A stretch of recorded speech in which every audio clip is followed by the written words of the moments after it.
Ce premier tutoriel concerne une réunion où il n'y aurait pas de relais, donc une réunion où vous n'avez pas besoin du relais. Première étape, vous inscrire à Zoom. Pour ce faire, vous allez sur zoom.us, vous cliquez sur Sign up, it's free. Vous avez plusieurs pages d'informations qu'on vous demande, vous répondez à tout. Personnellement, je l'ai déjà fait, donc j'ai déjà un compte. Vous arrivez à ce genre de page. Je vous conseille fortement de cliquer sur Resources, Download Zoom Client. Sur cette page, vous trouvez les différents browsers, les différentes applications résidentes de Zoom, c'est-à-dire une application qui sera installée sur votre ordinateur, qu'il soit l'ordinateur portable ou le principal ordinateur de bureau que vous avez. Download, je vous laisse suivre les consignes, c'est assez simple, download, vous installez, c'est comme si vous installiez n'importe quel autre programme. Une fois que vous avez installé votre programme résident, ouvrez le programme en question, zoom.us. Vous arrivez pour la version Mac sur ce genre d'écran. Je vous conseille, pour essayer, de lancer une réunion. C'est aussi simple que ça. Je vous expliquerai plus tard comment utiliser la totalité des fonctionnalités. En attendant, cliquez sur Participants, Inviter, Email, Up, et vous pouvez envoyer un email à un de vos amis qui est déjà sur Zoom de manière à tous les deux essayer les différentes fonctionnalités. Ainsi, vous serez certain que votre micro fonctionne, que votre caméra fonctionne. Une fois que c'est terminé, cliquez sur Fin, mettre fin à la réunion pour tous.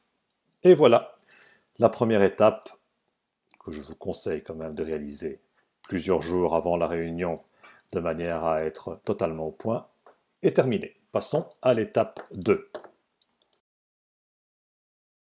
L'étape suivante est la plus simple. Vous me communiquez simplement l'adresse sur laquelle vous êtes connecté à Zoom.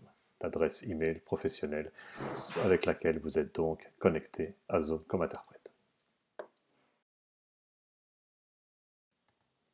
Vous avez reçu sur votre email professionnel, donc l'email correspondant à votre connexion Zoom d'interprète, un email vous invitant à la réunion. Vous cliquez simple, vous vérifiez si tout est correct, vous cliquez sur la ligne Join Zoom Webinar.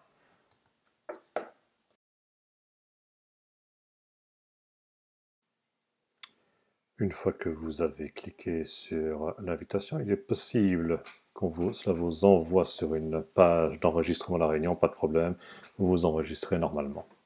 Ensuite, vous arrivez donc sur la page Zoom.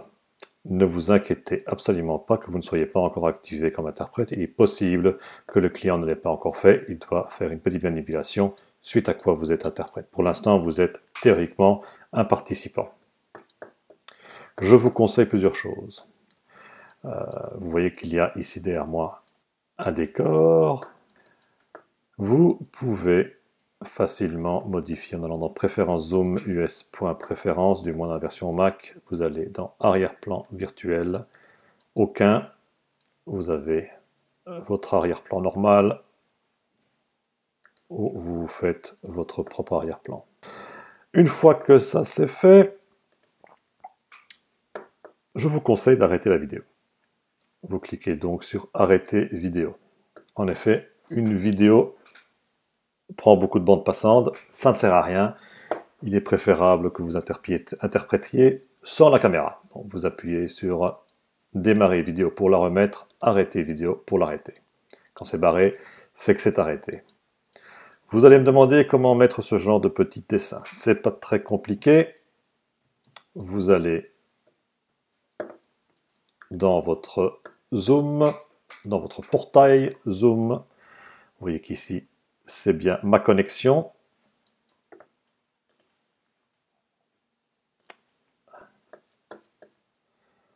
Votre profil. Ensuite, profil. Vous cliquez sur la photo à côté de votre nom. Upload. Vous mettez la photo que vous voulez, vous l'agrandissez, vous mettez ce dont vous voulez que cela apparaisse, et dorénavant, c'est ceci qui apparaîtra au lieu de votre nom. J'ai l'intention de préparer ce genre de petit JPEG pour tous les interprètes qui travailleraient via préférence. Ça ne fait pas de mal de faire notre pub. Vous ne trouvez pas? Nous sommes donc sur la page Zoom, plutôt sur l'écran Zoom sur lequel vous allez vous retrouver une fois que vous aurez appuyé sur l'adresse de la réunion. Cliquez sur Participants. Vous allez sur votre nom, plus renommé, mettez votre nom de famille, S, et entre guillemets, entre parenthèses, interprète anglais, français. Il est très important que les lettres INT apparaissent quelque part. On vous expliquera pourquoi plus tard. Renommé, vous voyez que mon nom a changé. Je suis maintenant comme Federico Serge, animateur. À côté de participants, vous avez l'icône converser. Cliquez dessus. Une deuxième fenêtre s'est ouverte en dessous de participants. Converser, ça vous permet, c'est un chat qui vous permet de converser soit avec tout le monde, soit avec une personne en particulier. Vous avez théoriquement ici un petit moteur de recherche. Vous mettez le nom de la personne avec laquelle vous voulez parler. Elle apparaît. Vous mettez le message « Bonjour ». Tout cela est important pour le reste de la réunion. C'est ceci et ceci qui vous permettra de vous alterner pendant la réunion. Vous voyez que à côté de mon nom, il y a un écran, un micro. Ce micro bouge puisque je parle. Quand je ne parle pas, il ne bouge pas. Quand je parle, il se remplit, il se vide, il se remplit.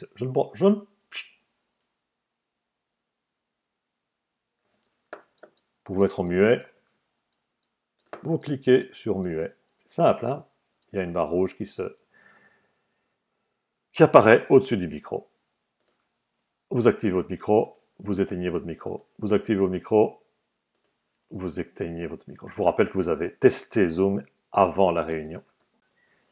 Faites attention lorsque vous êtes dans l'application Zoom, si vous laissez votre doigt longuement appuyé contre la barre d'espacement, vous activez ou vous désactivez votre micro en fonction. C'est en appuyant longuement sur la barre d'espacement. Vous n'êtes toujours pas comme interprète puisqu'il n'y a pas de drapeau à côté de votre nom. À ce moment-là, le client va faire une petite manipulation. Le client fait donc une petite manipulation et ce message apparaît sur votre écran Zoom. Vous cliquez sur OK et vous êtes maintenant assigné comme interprète. D'ailleurs, un drapeau est apparu à côté de votre nom. Une fois ça fait, vous êtes prêt pour interpréter. Vous voyez également qu'est apparu ce petit curseur avec anglais et français ou vos autres langues. Vous n'avez qu'à cliquer du bon côté pour parler la langue concernée. Vous cliquez sur français pour parler en français, sur l'anglais quand vous interprétez vers l'anglais. Cliquez sur français pour interpréter vers le français, cliquez vers l'anglais. Quand vous arrêtez d'interpréter, vous cliquez sur muet et on ne vous entend plus.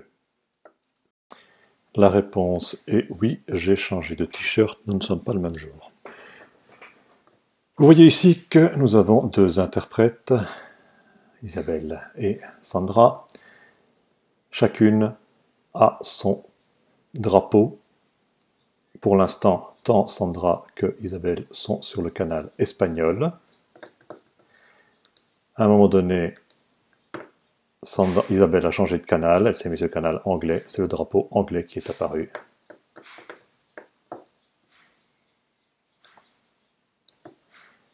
D'abord espagnol et puis anglais. C'est très important, ça vous permet notamment de vérifier que votre collègue de cabine parle bien sur le bon canal.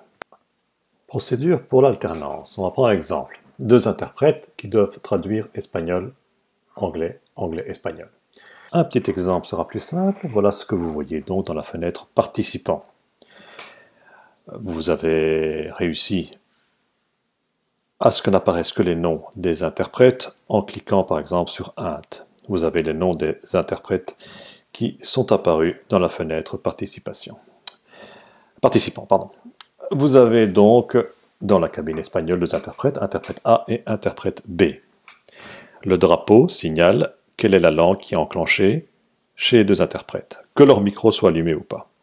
L'interprète A est en train d'interpréter micro allumé, l'interprète B est sur le canal espagnol, mais son micro est éteint. L'interprète A peut changer de canal de sortie. En cliquant sur anglais, on voit que le drapeau a changé. Son micro est toujours allumé. L'interprète A repasse en espagnol. Une demi-heure se passe. L'interprète B signale à l'interprète A qu'il va reprendre en lui envoyant un SMS ou en conversant via le chat de Zoom. À ce moment-là, l'interprète A éteint son micro à la fin d'une phrase. Parce qu'éteindre son micro au milieu d'une phrase, ça ne va pas. Donc il éteint son micro à la fin d'une phrase. L'interprète B voit dans la fenêtre participant que l'interprète A a éteint son micro puisque son micro est barré et allume son micro. L'interprète B interprète, micro allumé. L'interprète A a son micro éteint. L'interprète B est sur le canal espagnol puisque l'intervention doit continuer vers l'espagnol.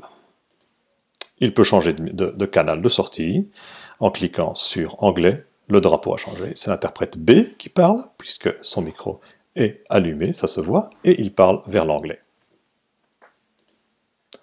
Il change de canal, il reparle vers l'espagnol. Quelques petits conseils pour terminer. Avant la réunion, veillez à ouvrir tous les documents dont vous aurez besoin sur votre ordinateur. Il peut s'agir de l'agenda, d'éventuels autres documents fournis par le client, PPT, c'est toujours plus prudent. Il arrive souvent que le client ou le participant projette sur votre écran depuis sa propre connexion les documents de travail. Il est aussi possible que ce ne soit pas le cas. Donc, il est toujours plus prudent d'avoir tout déjà ouvert avant coup et de basculer de l'un à l'autre avec commande tabulation ou contrôle tabulation, je crois, sur Windows. Vous avez également quelques petits programmes bien intéressants qui sont résidents, notamment, vous pouvez, si vous avez un iPhone, je crois que c'est pas possible autrement, envoyer des SMS depuis le programme résident de votre ordinateur. Vous pouvez même envoyer des WhatsApp depuis le programme résident sur votre ordinateur. Sinon, il y a également un web.whatsapp.com. Pas possible d'utiliser ici vu que ma connexion WhatsApp et mon programme WhatsApp est déjà ouvert. Je ferme ceci, hop, utiliser ici. Et c'est dans mon browser que mon WhatsApp s'ouvre comme par miracle. Vous retournez sur votre Zoom. Quand vous y êtes normalement, ça ne fonctionnera pas parce que je suis en train d'enregistrer mon écran. Si vous appuyez sur la barre d'espacement, votre micro s'allume ou s'éteint. Par contre, dès que vous êtes ailleurs, vous pouvez autant que vous voulez appuyer sur la barre d'espacement. Ce qui se passera, c'est que la barre d'espacement aura un impact sur le programme sur lequel vous êtes basculé et non plus sur le Zoom, puisque vous n'êtes pas sur le Zoom à ce moment-là.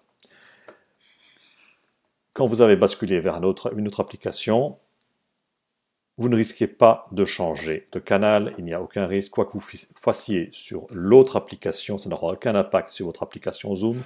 Elle reste figée sur la dernière fonctionnalité que vous avez utilisée. Votre micro est allumé si vous êtes basculé sur votre browser. Le micro restera allumé quoi que vous fassiez. Si vous étiez en micro éteint, votre micro restera éteint quoi que vous fassiez. Si vous étiez en interprétation vers l'espagnol, votre Zoom restera en interprétation vers l'espagnol, quoi que vous fassiez. Il n'y a strictement aucun risque. Vous rebasculez vers votre Zoom pour changer. Simple. Dernier petit conseil avant la fin du monde, évitez de passer en écran total, en plein écran. Passer en mode plein écran, si vous y tenez absolument, c'est ici, passer en mode plein écran, vous cliquez dessus, vous êtes en mode plein écran. Plein écran. Le problème, c'est que vous n'avez plus les mêmes fonctionnalités simples. Vous devez rouvrir vos participants, rouvrir votre conversation. Et personnellement, je n'aime pas tellement ne pas voir ce qui se passe derrière. La preuve, je suis perdu. Vous voyez, on se perd facilement quand vous êtes en mode plein écran, si je me souviens bien. Voilà, je suis perdu. Vous voyez, hein? Tout ça parce que je me suis mis en mode plein écran. Ne jamais se mettre en plein écran. Jamais, jamais, jamais.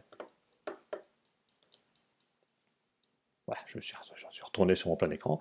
Pour quitter le mode plein écran, si par malheur vous êtes mis en mode plein écran, ou si le participant vous a mis en mode plein écran, parfois il peut le faire lui-même, vous quittez le mode plein écran. Par contre, si vous trouvez que cette fenêtre n'est pas assez grande, vous l'accrochez sur un coin avec votre souris, ou votre trackpad, et l'accrochez, et vous l'agrandissez comme vous le souhaitez. Regardez, hop, je suis beaucoup plus grand. Je ne me suis pas rasé, donc je coupe vite. Voilà, vous savez tout, sauf pour le relais, mais ça, c'est un autre tutoriel.